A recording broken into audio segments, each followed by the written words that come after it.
Fala, família da Natação Criativa! Quero agradecer muito a sua presença, que acompanha a gente pelo YouTube, pelo Spotify, aos mais de 360 mil seguidores hoje no Instagram. E hoje um tema muito importante. Vamos falar sobre o autismo e a importância do movimento, fisioterapia, desenvolvimento motor, qualidade de vida e, claro, natação. Você trabalha com autista? Se você não trabalha, eu vou te dar um recado. Nos próximos 1 ou 2 anos, você com certeza vai trabalhar. A prevalência está aumentando. Prevalência do autismo em 2025, segundo os dados da CDC dos Estados Unidos, é que a cada 31 crianças, representando 3,2% da população avaliada nos Estados Unidos. No Brasil, um estudo do IBGE espera-se que tem 2,4 milhões de pessoas com autismo, que corresponde a 1,2% da população brasileira. Então o número está aumentando e claro que a gente precisa falar desse assunto para auxiliar vocês. E eu trouxe a especialista no assunto, Suelen Nucini. Muito obrigado pela presença, Suelen. Oi, obrigada, Renato. Bom, prazer estar aqui falando sobre o que eu gosto, sobre o que meu coração aquece e falar sobre o movimento é algo que me deixa feliz. E quando você falou agora dos dados, eu dei uma última aula agora e falei assim, vocês sabiam que além de todos esses dados, quando a gente puxa o gancho lá para a intervenção precoce, a gente não tem dados?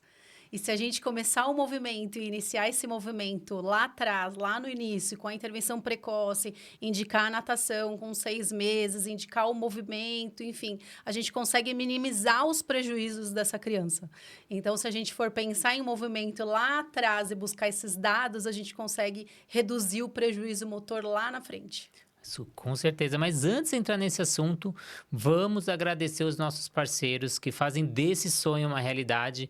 A FLOT, materiais de natação, tenho certeza que você utiliza os materiais da FLOT para fazer pareamento nas suas aulas com alunos com TEA, diversos animais, bichos de EVA, que vai facilitar o seu trabalho, super colorido. Então confere lá, são mais de 400 produtos no site da FLOT, tudo com ISO 9001, tudo testado e aprovado, que tem uma startup dentro da USP que faz todos os estudos com cada material que a FLOT solta no mercado. Plataforma Educar com mais de 200 cursos para você estudar onde quiser, como quiser, quantas vezes quiser e claro que tem curso de TEA lá na Plataforma Educar. Confere lá tudo com certificado para você.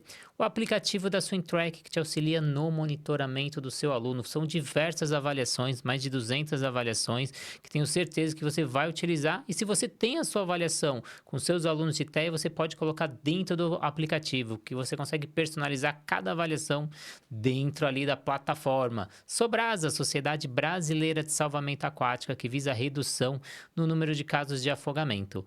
A maior prevalência de crianças de 1 a 4 anos é o afogamento, e no caso do TEA isso aumenta 4 vezes, porque ele tem uma maior exploração aí do terreno. Então, vai lá, acesse o site da Sobrasa, sobrasa.org, diversos materiais para te auxiliar.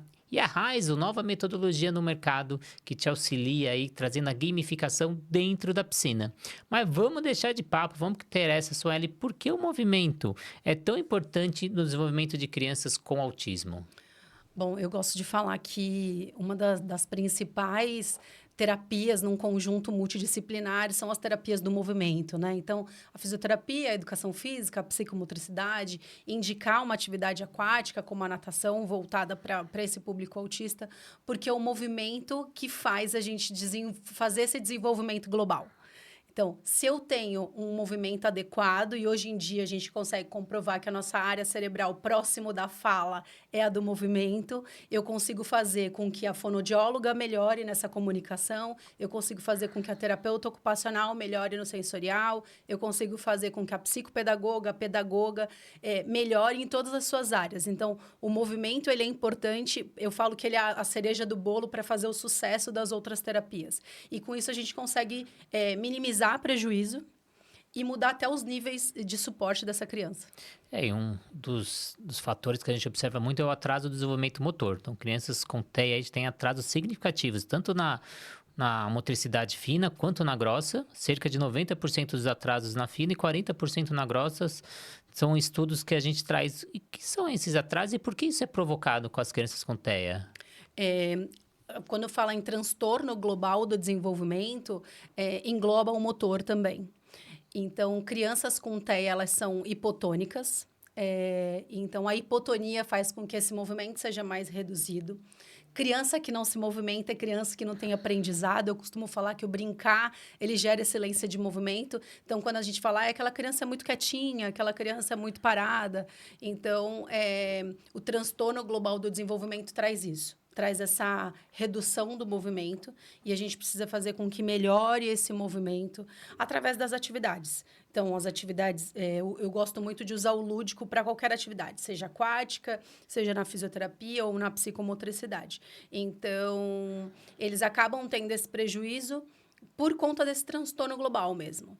E a gente utilizando esse lúdico, principalmente com esse público do TEA, a gente tem que levar muito em consideração a parte do abstrato e a parte do concreto, que eles entendem muito o concreto, mas às vezes não entendem o abstrato. Quais são os cuidados que o professor tem que tomar na hora que ele vai trazer esse lúdico para dentro das aulas? Eu costumo falar que a criança escolhe a brincadeira e eu luto para colocar a terapia. Então, se ele quer brincar de pirata, ele realmente vai ser um pirata. Então, eu não posso fingir que eu sou um pirata. Eu tenho que realmente ser um pirata. Foi isso que você falou. Eles usam muito o literal da palavra, né? Então, a gente não pode subentender. Eles não têm a prosódia, como a gente fala, né? Então, eles não sabem quando a gente está num tom debochado ou num tom mais sério. Então, a gente precisa direcionar as brincadeiras assim. Então, a gente tem que brincar de verdade e colocar a terapia dentro disso. E observar um pouquinho as falas que você... Às vezes você fala, tem um tubarão atrás do pirata, ele vai acreditar que tem um tubarão de verdade. Às vezes nem volta para sua aula no dia seguinte. Tem que tomar muito cuidado com as palavras que você utiliza, porque ele tem muito do concreto. Às vezes, fantasia, personagens que você vai utilizar. Tem muito cuidado que você está utilizando com esse público. E qual é o papel aí da fisioterapia no diagnóstico precoce e na intervenção com as crianças com TEA? Hoje em dia, a gente tem ferramentas dentro da fisioterapia que a gente consegue levantar um alerta em cima dessa família. Eu já tive famílias que vieram, não tinham um diagnóstico fechado, eram bebês com 7 meses hipotônicos, e aí a gente levantou esse alerta e aí com 2 anos veio o diagnóstico do autismo. Então, hoje a gente tem ferramentas de avaliação que a gente consegue ver os marcos motores, mas o que mais importa é se essa criança tem uma transição de movimento adequada, se está dentro daquela janela do desenvolvimento. Se ela não está, a gente levanta um alerta quanto a isso. E aí, como os profissionais que estão aí do outro lado saber quais são esses marcos motores, Alberta, qual o método que você utiliza? Eu uso muito a Alberta, gosto muito da Alberta. Acho que a Alberta é uma avaliação rápida, que te dá uma resposta rápida. Em 15 minutos, a gente consegue fazer já uma avaliação completa. Claro que a gente depois vai melhorando essa avaliação, mas em bebês a gente consegue fazer isso. E eu utilizo bastante para maiorzinhos, eu utilizo a TGMD2, mas na intervenção precoce eu uso a Alberta. E aí eu preciso saber do meu desenvolvimento motor típico para poder saber o que é atípico. Se eu não conseguir estudar o típico, se eu não souber que eu tenho dos 6 aos 8 meses para aquela criança sentar, que o engatinhar é uma transição agora de movimento, que ele pode não engatinhar, mas ele pode usar os joelhos para fazer o ajoelhado e o semi-ajoelhado. Se eu não souber o tempo disso, eu não consigo identificar. Então, para quem quer trabalhar com autismo, a gente precisa saber muito do desenvolvimento motor típico para trabalhar com esse atípico, para identificar e já entrar com um plano de intervenção. Falo que a intervenção precoce, ela minimiza prejuízos. E tem alguns marcos motores que você recomenda, assim, que você fala, não, esse eu tenho que acender esse alerta, se esse ele ainda não atingiu, tem algum ou são todos no geral? Um exemplo clássico é crianças com 6 meses que não têm controle cervical, a gente liga um alerta. Crianças que não gostam de movimentos contra a gravidade, a famosa extensão de cotovelos ou a esfinge, que é o que todo mundo fala agora. Se com 8 meses essa criança não atingiu, por exemplo, ou com 6, a gente precisa levantar um alerta. Se ela não consegue fazer esse movimento adequado, essa transição de movimento adequado. Se até 1 ano eu não consigo fazer essa criança sentar, eu preciso levantar um alerta. Eu já tive crianças que com 7 meses veio para mim sem sentar, com 8 também continuou não sentando, mas aí a gente conseguiu atingir esse marco aos 10 meses. Mas a gente entrou com a intervenção, não foi só um alerta e a mãe deixou passar. A gente conseguiu conversar com essa mãe e entrar com a intervenção. Então, a gente falou muito do papel da fisioterapia nesse diagnóstico e na intervenção. Agora eu queria que você falasse um pouquinho da natação, porque além de fisioterapeuta, você também é formada em educação física. Sou. Minha primeira formação lá atrás, há 17 anos, foi em educação física. Meu primeiro estágio foi em natação para síndrome de Down. E meu TCC na faculdade de fisioterapia foi aquático, foi com uma criança PC, então eu gosto muito do meio aquático. Eu já indico logo de cara para essas mães que vêm de bebês a natação. Eu sempre falo que a natação é importante. Eu falo que o meio aquático, além dele já ser um meio agradável, um meio lúdico para a criança, a gente tem todos esses benefícios da água com que a gente consegue melhorar a hipotonia dessa criança. Então, quando eu consigo que essa família entre com esse trabalho na natação e faça a fisioterapia eles trabalhando em paralelo, a gente tem um sucesso maior no desenvolvimento motor dessa criança. E como a intervenção motora pode ajudar em outras áreas além do corpo, como linguagem, cognição e até a sociabilização? Quando a gente pensa em desenvolvimento motor global e a gente pensa nas áreas do cérebro, elas são muito próximas. Então, a partir do momento que eu consigo colocar essa criança em movimento, eu ativo as outras áreas do cérebro. Quando você falou que 40% das crianças têm a motricidade fina comprometida, com certeza, se você for olhar a grossa, ela está comprometida também. Então, é aquela criança que derrete na cadeira da escola, é aquela criança que não para e tem as estereotipias. Então, a gente precisa trabalhar esse desenvolvimento global para que essas especificidades consigam trabalhar, justamente por causa dessas áreas dos cérebros que a gente vai ativando uma outra. A frase que a gente mais ouve é aquela: quanto antes, melhor. Quando ele deve começar a intervenção, quando ele começar a fisioterapia, as aulas de natação, é isso mesmo? Ou tem algumas fases críticas que essa criança ou adolescente tem que entrar? Quanto antes, melhor. Essa é a frase clichê que a gente costuma falar, quanto antes, melhor. É claro que a gente precisa saber, né, de todo o histórico dessa criança. Existem crianças que não vêm beber pra gente, né? Infelizmente, eu tenho crianças até que começam comigo aos 8 anos. Depois que tentou todas as alternativas, tudo, já fez TO, já fez fono, já fez tudo. Não, mas ele não melhora na escola. Ah, é porque ele não pega na caneta, porque a letra dele é maior. E aí, quando a gente bate o olho, eu falo, mãe, essa criança tem uma hipotonia aí, a gente precisa trabalhar. E aí, a gente consegue ganhar alguma coisa. Então, o quanto antes é melhor. O quanto antes colocar no esporte é melhor. E eu sempre falo que criança não precisa ficar a vida inteira em terapia. Então, eu gosto quando eu dou alta para essa criança e falo, siga na atividade física. Vá fazer uma natação, vá fazer uma atividade física com um profissional de educação física por conta disso. A criança precisa estar em movimento, mas não necessariamente presa a uma terapia. Criança precisa ser criança, precisa brincar. Então, estar com o corpo em movimento é o mais importante, quanto antes melhor. E quem é pai, quem é mãe está assistindo essa entrevista deve ter se perguntado: mas qual esporte, qual atividade, qual é a melhor ou não existe a melhor? Não existe melhor, mas eu sou suspeita para falar de que eu gosto muito da natação. Muito. Eu acho que a natação ela é completa desde a parte motora até a parte cardiorrespiratória.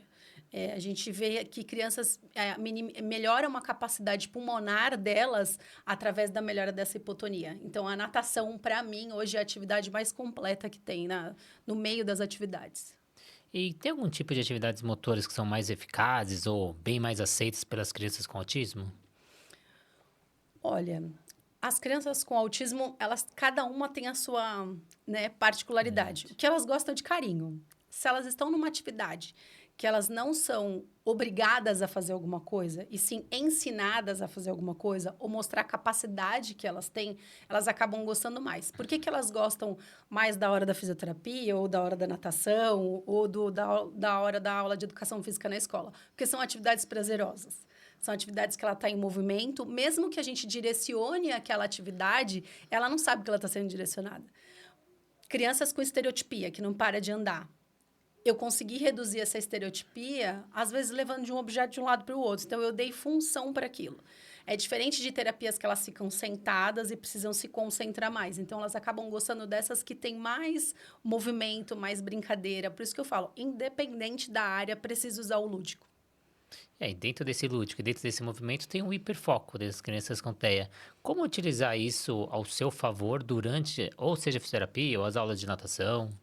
Eu tenho um paciente que ele tem habilidade com números. Ele tem hiperfoco com números.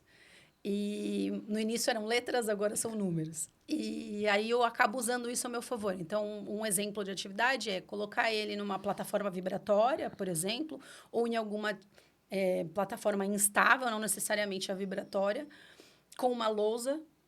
E aí eu vou falando, diga o número tal e o número tal. Então, eu associo, faço atividade de dupla tarefa, consigo com que ele permaneça mais tempo naquele movimento que eu quero que ele ganhe aquela habilidade, fazendo algo que ele goste.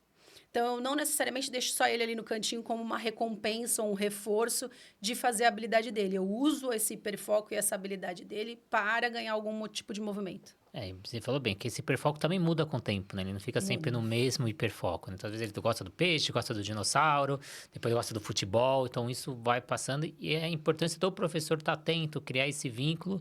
E aí a gente também tem esses momentos, às vezes, de crise, né? Como lidar com esses momentos de crise, principalmente em atividades, às vezes, em grupo, como que é a natação. O que que esse professor tem que fazer quando ele começa a ter alguns sinais que está vendo aquele aluno tendo momentos de crise? Falo que nem sempre a gente ganha, né? Nem todo dia a gente consegue fazer gol, né? Tem dias que ele tá 100%, tem dias que ele tá 40%. O que a gente precisa é respeitar o momento daquela criança. Se o profissional conseguir fazer, e eu sei que na natação acaba sendo com uma turma, né? Com que o meu carinho seja mais direcionado para aquela criança naquele momento, é o que vai ser necessário.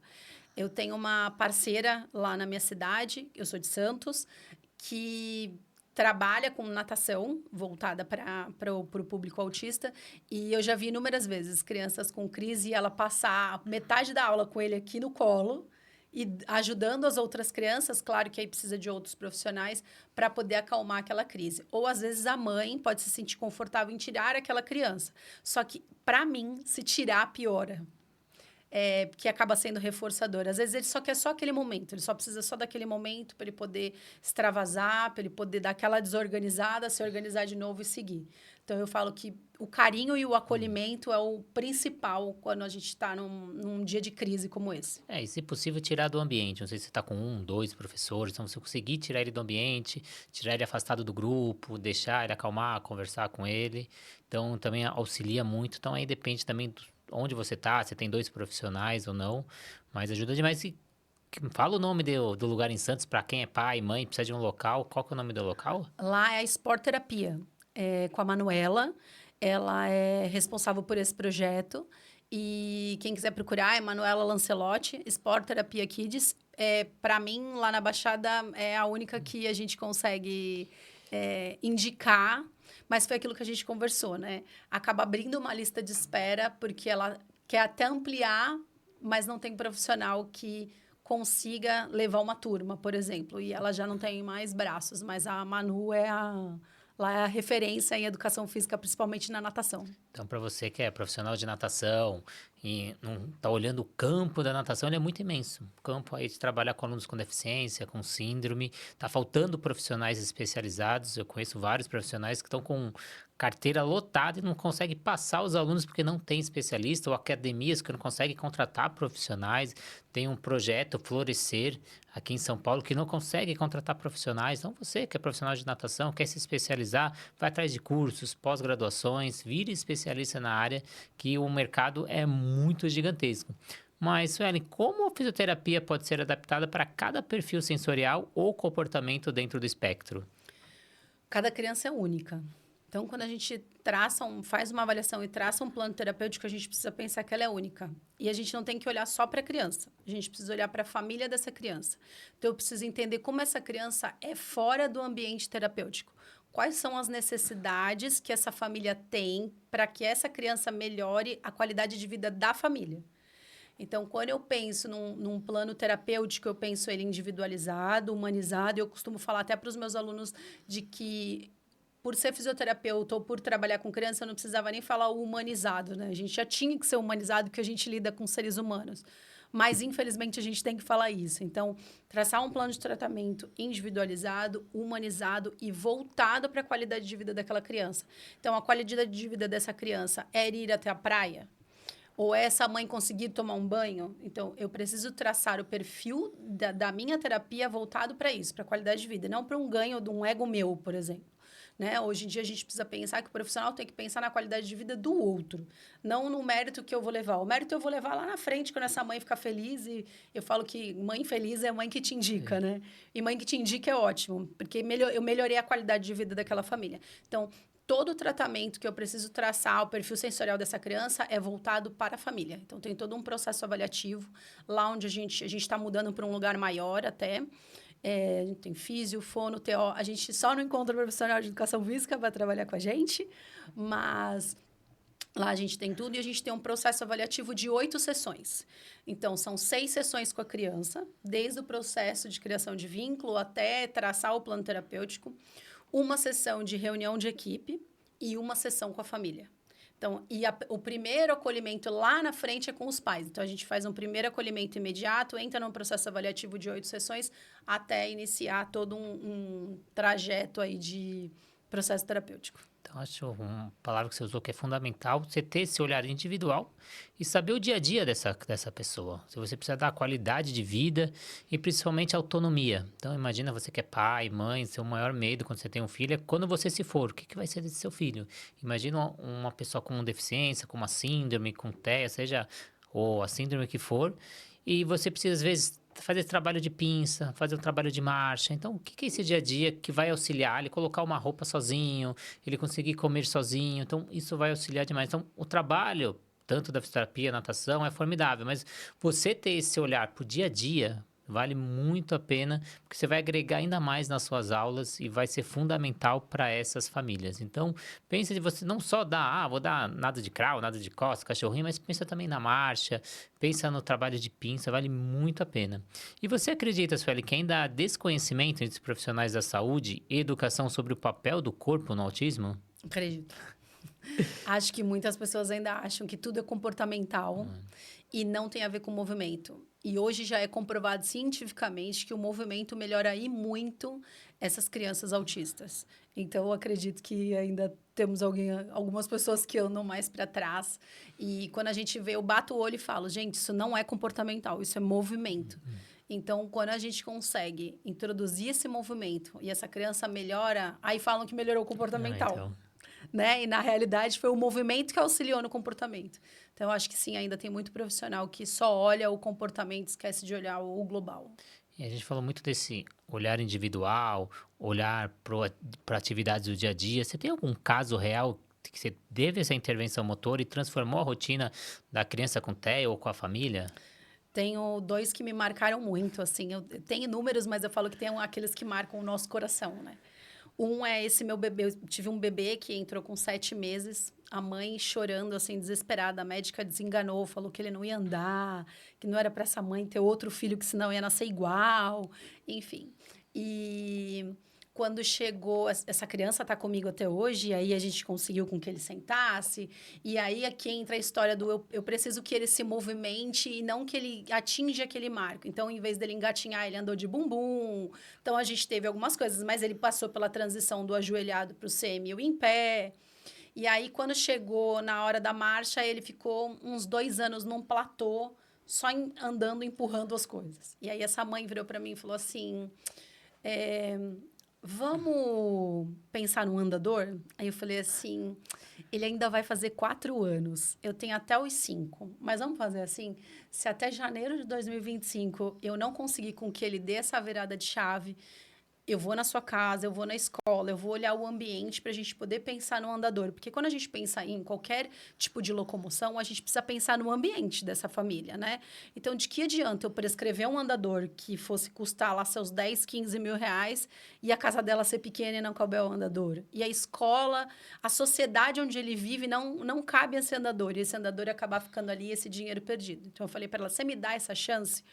Isso era em setembro, ele fazia aniversário em novembro. Em outubro, ele se soltou e começou a andar sozinho. E com isso melhorou a fala, melhorou o raciocínio dele. Então, hoje ele é uma criança que agora corre, pareceu com o nariz ralado, porque tentou correr na escola. Então, fazer uma criança andar e ver que essa família hoje, ela consegue numa festa de aniversário, essa criança ficar livre num buffet, não precisa ficar ninguém ali assustado, porque ele vai cair ou ele vai se machucar. E a outra foi uma criança que já veio mais velha para mim, com 7, 8 anos. E tudo ela sempre muito gritava. E o pessoal falava, mas isso é comportamental. Eu falava, não, mas tem alguma coisa errada aí. Aí eu falei, gente, vocês já sentaram para conversar com essa mãe para entender? Aí ela falei assim, fala para mim qual é a sua maior dificuldade. Aí ela falou para mim, Su, eu moro a meia quadra da praia. Para eu poder sair da minha casa para ir na praia, o meu marido tem que sair de carro, deixar a gente na praia, dar a volta no quarteirão, guardar o carro e voltar para a praia.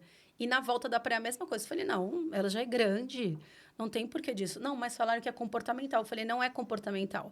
Ela não dá conta de andar porque ela é hipotônica. Se a gente preparar uma atividade para ela adequada, com que a gente faça com que ela ande, ganhe essa força e melhore essa hipotonia para andar, você vai ganhar essa qualidade de vida. Ela, ai, porque eu não aguento mais, eu chego 2 horas antes na porta da escola para parar na porta, porque se eu parar o carro na esquina, ela grita. Falei, ela grita porque essa é a maneira que ela tem de se comunicar. Hoje, ela vai para a praia a pé, a mãe não tem necessidade de parar num lugar específico, então aquilo não era comportamental, aquilo era motor. Porém, ela utilizava do comportamental, que era a maneira que ela tinha de se comunicar, que era no grito, de que ela não estava dando conta. E hoje essa família vai para o shopping, essa família vai para o parque, ela sobe escada, ela desce escada, ela fica no elevador em pé, coisa que ela não ficava. E hoje ela mudou de nível. Ela era um nível 3 de suporte, já era um nível 2, e hoje ela só se comunica falando. Ela usa a comunicação alternativa dela só como um recurso quando ela está desorganizada. Então, a gente conseguiu transformar a qualidade de vida dessa família inteira. Hoje eles vão em festa de aniversário e não precisa ir embora no meio porque ela desorganizou. Hoje ela participa da festa inteira. A gente tem um projeto, eu moro em Santos, mas a minha clínica é na Praia Grande, a gente tem um projeto de uma orquestra inclusiva na Praia Grande.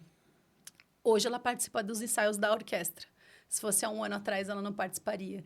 Então, se não fosse a intervenção do movimento, essa criança ia estar brigando num comportamental que não era. E sim, era o motor. Sim. A natação criativa fez parte de um projeto também que a gente atendia sem deficiência de forma gratuita, chamava Liberdade através da Água. E dentro desse projeto, durante 1 ano, a gente acompanhou essas 100 pessoas fazendo o estudo, o artigo. Foram 2 casos, uma de uma criança e um de adulto, que andaram pela primeira vez. Então, imagina 2 pessoas que nunca tiveram a marcha e começam a ter os primeiros passos ali mesmo na piscina. Imagina essa família envolvida, essa pessoa envolvida. Então, são pequenos passos que a gente vai dando a cada dia que a gente muda e transforma a vida das pessoas. E para finalizar, Sueli, que conselho você daria para as famílias que ainda não iniciaram nenhuma abordagem motora com seus filhos? Independente do neuro, eu falo que as famílias, a mãe sente no coração, né? Então, procurem os profissionais. Procurem o fisioterapeuta. Você não precisa do encaminhamento para fazer uma avaliação com o fisioterapeuta. Procura o profissional de educação física. Vai nas escolas de natação. Vê se lá tem nas academias. Tem um profissional voltado para isso. Procure isso na sua cidade e leve sempre o melhor para o seu filho. Às vezes, tiveram mães que lá no pedido médico não tinha fisioterapia. Essa mãe insistiu, passou com a gente mostrou que trabalhando com uma equipe multidisciplinar tinha uma melhora e aí a gente conseguiu fazer com que... Porque aí também a gente precisa pensar na questão burocrática. Essa mãe precisa receber esse dinheiro do plano de saúde ou acaba fazendo vaquinha, enfim, a gente precisa também pensar nessa parte. Então, a gente comprovou para a médica que o movimento era importante para aquela criança, a médica entendeu e aí prescreveu. Então, as mães podem nos procurar antes de procurar o médico. Então, você não precisa do médico para levar na natação.